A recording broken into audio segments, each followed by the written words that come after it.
Money well spent. Welcome into the Voice of College Football. We appreciate you stopping by for the best in discussion, debate, and analysis. The Big 12 Championship game is in the books, and it was not much of a game, especially in the second half. Texas Tech rolls BYU 34-7, punches its ticket to its first college football playoff, its first Big 12 championship. And that goes back to 1996 for the Red Raiders and the origin of the Big 12. First Big 12 championship, and of course, a much ballyhooed roster that was bulked up by NIL money, again, has paid off as Texas Tech comes into this weekend ranked number 4, according to the College Football Playoff Committee, and they win the Big 12 championship. They are 12-1. Okay, we've seen these two teams play 2 games, 8 quarters. There's no comparison between the two teams. In Lubbock, Texas Tech won 29-7. It was basically in both games BYU's defense that kept it somewhat respectable, continually denying Texas Tech in the red zone, forcing field goals or turning the ball over to keep it somewhat close. And the same held firm in this one. But when you look at the athletes on the field, the explosiveness, the power, and again, the sheer speed and explosiveness, the future NFL players, no question, Texas Tech is the class of the Big 12. Now, we will see if Texas Tech can compete with the big boys out of the SEC and the Big 10. It appears as though they can, especially considering what Arizona State did last season against Texas and taking the Longhorns to overtime. But in the Big 12, Texas Tech is the class. They have a discrepancy there that's greater than any other team in any other conference over the rest of the conference. You would have to put BYU on its own tier at number 2, even though BYU is probably very close to the rest of the top tier of the conference. They just showed the uncanny ability to come back and win games after trailing by double digits a number of times this season. BYU finishes at 11-2. I'm going to go through a college football playoff scenario that does not exist, but still I want to make a point at the conclusion of this video. So back to the Red Raiders. But first it was BYU. And they would have to play a perfect game to get this thing done because they are just so limited on offense. And it was pretty apparent that early in the game they wanted to get the ball to L.J. Martin. And they did a total of 26 times in this game. First time on the touchdown drive to open the scoring, they threw it out to him. He dropped it. But then they went back to him over and over and over again. 19 carries for 76 yards, 7 catches for 31 yards. And again, BYU pulled out all the tricks. They had a flea flicker on the first drive, touchdown drive.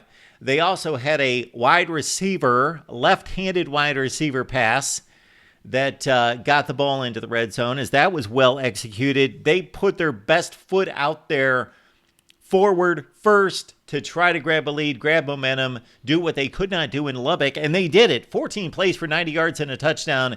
BYU led 7-0. But after that, 14 plays, 90 yards. After that, BYU 45 plays, 114 yards, well under 3 yards per play. You need to rack up about 7 to 8 yards per play to be effective on offense. Less than 3 per play. Texas Tech's defense put on the clamps. And then the offense got going. Coy Aiken with a remarkable touchdown grab as he twisted his body in the end zone to bring it in. Great reception there to get Texas Tech on the board. 10-7, 3 catches, 66 yards for Aiken. Also, you had Jacoby Williams chipping in 15 carries for 80 yards. He also had a fumble on one of the early drives that just happened to bound right out of his hand. Great play by Jaron Hall to break it up and force the fumble, one of BYU's best defenders, but it just bounced forward and Terrence Carter picked it up and gained another 12 yards that led to a field goal. Now, going into the game, the talk this week, in looking back at the matchup in Lubbock in which Texas Tech was forced into 5 field goals, was the red zone would be the no stone zone. What does that mean? Stone Harrington is the Texas Tech field goal kicker. Not that the Red Raiders and Coach Joey McGuire don't like their place kicker, but they just don't want to see him on the field until it's time to kick the PAT after 5 field goals that first game against BYU. But they did have to count on him a number of times. Look at the final score, 34-7, meaning he kicked 2 field goals, 4 touchdowns, 2 field goals. He also missed one, but he kicked one early to make it 13-7. BYU on the next 4 drives gained 23 yards. They're just limited on offense. They don't have the explosive firepower on the outside. They've got a fine running back in LJ Martin, but they don't have an elite runner.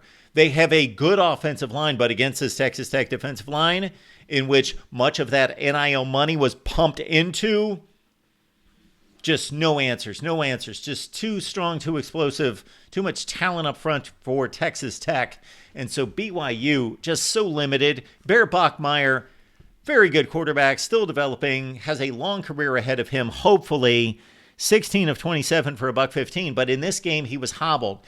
Sometime in the second quarter, he took a pretty bad hit, not necessarily a vicious hit, but the defenders crashing down on him, and he was obviously hobbled for the rest of the game. And for a BYU offense that was overmatched to begin with, that takes out the QB run game, that also really limits him in the pocket to be able to escape early in the game on that touchdown drive on a key 3rd and 4. Bachmeier escaped for a first down, but he was unable to do anything close to that as he was hobbled up the rest of the game. Did that decide the game? No. Texas Tech was so much better, but for a limited offense, you take away the run game from the quarterback, and that's difficult to take.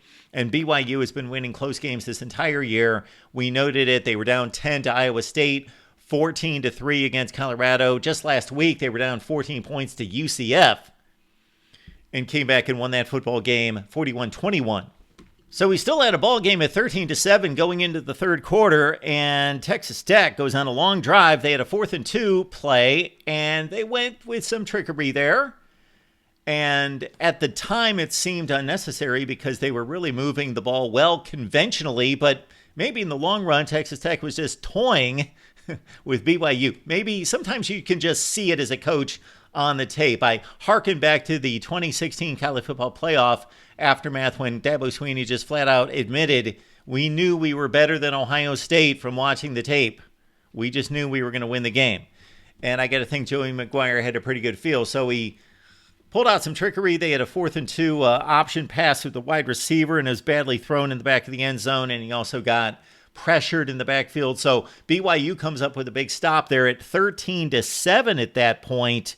But then the key play of the game that really broke BYU's backs, even though from a scoring standpoint, they still had an opportunity because there was plenty of time left in the game at this point. But Ben Roberts, who turned out to be the player of the game with 2 interceptions, almost had 3, 5 tackles all over the field as part of what Texas Tech likes to say is the best linebacking core in the nation, along with Jacob Rodriguez, who's probably going to go home with just about all the hardware a linebacker can this season. The freshman All-America from 2024 as a sophomore picks off the pass. It was an exceptional play. So Bear Bachmeier gets fooled. Roberts drops into coverage, but most players would have just batted the ball down.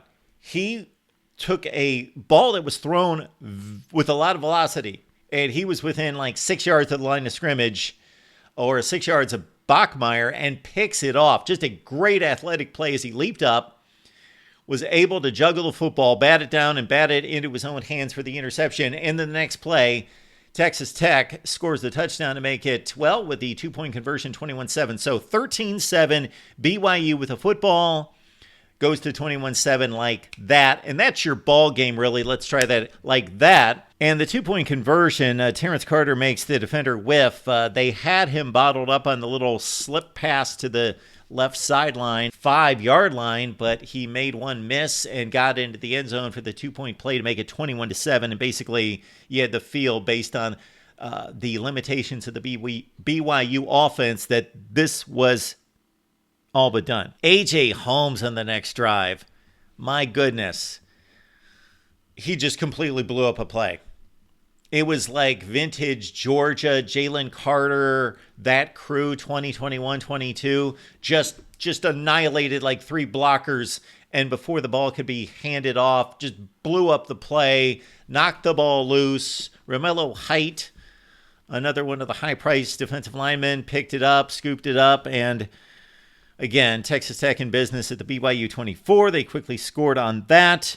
This Texas Tech defense, 122nd in the nation in points given up last year. 122 in the nation in points against. This year, number 3. They give up 24 less points per game than their version from 2024. They led with another field goal at 24-7. Ben Roberts, again, another interception, another forced fumble on an explosive play from a Texas Tech defender, and we're off to the races there. Final score, 34-7. Again, Texas Tech wins its first Big 12 championship since 1996. After the game, Joey McGuire says, these guys love each other, so I'm all on board there. Love to hear that. That's fabulous. But says, we have a competitive advantage against everybody else because these guys love each other. That's what I take exception with. Okay. Other teams are close. If you suddenly went, Joey McGuire, and coached another team somewhere else, he would say the same thing probably about that team. So we admire the closeness of the locker room, but this does exist on other teams. So I do not believe that you have a competitive advantage because you guys love each other. Okay. I'm going to play out a scenario that I want you to be acute here. So separate what you just watched in the Big 12 championship game. Yes, Texas Tech is by far the best team in the Big 12. They should be in the playoff. BYU does not belong in the playoff. But forget all that. Rewind to kickoff before we saw anything. So Texas Tech comes in at number 4. And it's been reported all week. If they lose the Big 12 championship game, they're still in. There's no way they're going to drop to number 11 in the country. Right? Yes.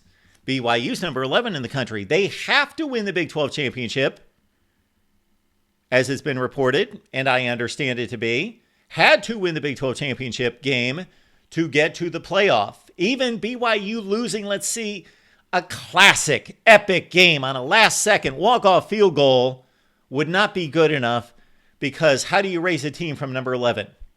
Okay, point number 1. The playoff committee is not supposed to be raising or lowering teams in the rankings. They're not supposed to say, okay, BYU's number 11. They lost the conference championship game, even though it was a great effort and it was down to the wire and they played even, or maybe they got unlucky. They actually outplayed Texas Tech. Again, this is a scenario. This is not what happened. Just talking about a scenario to give some clarification as to how stupid and wacky and moronic the thought process is from a lot of fans, a lot of media, and the committee itself. Texas Tech's number 4 in the nation at 11-1. Okay? There is no way, even in losing the Big 12 championship game by 50 points, that they could possibly knock themselves out of the playoff versus BYU being 11-1, losing the Big 12 championship game in a rematch on a walk-off field goal. They've got no chance. Okay, look at the resume comparison of these two football teams in a losing situation for each. Therefore, if BYU had defeated Texas Tech today, so Texas Tech is the loser, they're the Big 12 runner-up, they don't have an automatic bid, they're 11-2. Look at their resume. They got to win against a 12-1 BYU team, the Big 12 champion. They've got to win against Utah, a 10-2 football team. They only have one other win against a team with a winning record. Only 3 wins against teams with winning records. The other one against Houston, 9-3. That's Texas Tech's resume at 11-2 as the loser of the Big 12 championship game. BYU's resume as the loser of the Big 12 championship game as it stands right now. And again, I'm not promoting the BYU football team to be selected to the playoff, but had they lost a close Big 12 championship game, let's look at their resume as the loser of the Big 12 championship game. They only have 2 losses, not to an 8-4 Arizona State team like Texas Tech did, but to 2 12-1 teams, Texas Tech, And then look at this litany of 6 wins against teams with winning records. 6, not 3, 6. And one was the same against Utah. So a BYU team with a close loss in the Big 12 championship game would have had arguably a better resume than a Texas Tech team that had lost the Big 12 championship game. But for some reason, Texas Tech was protected, and they were already in, and BYU needed to win this game to get into the playoff. Makes no sense. Also understand, let me just reiterate, we're not talking about dealing with number 4, and there's no way we can drop them 8 spots to get them out of the playoff, or that number 11, there's no way if they lose that we can raise them. No. After each week's play, so after championship weekend, here on late Saturday night after the Big Ten championship game, what the committee is supposed to do is not say, you know, they were number 4, so we're going to do this with them, and they're number 11, they lost, we'll drop them here. That's not what they're supposed to do. They are supposed to have some integrity in this and completely deconstruct the season like they never reviewed any of this before, and just take the new resume, because every team, even the teams that didn't play this weekend, keep this in mind, they have a new resume because the teams that they've played on their schedule have additional games played. Therefore, their resume has changed. Even teams like Miami, Notre Dame, and other teams that do not play this weekend, their resumes will have changed because of the changing resumes of the teams on their schedule. Just food for thought, because we live in a world of a certain portion of people, I'm not going to try to predict, but I think it's the great majority, have the inability to deduct or reason or have critical thinking. But not my audience. Thank you for being here at the Voice of College Football. You guys are amazing.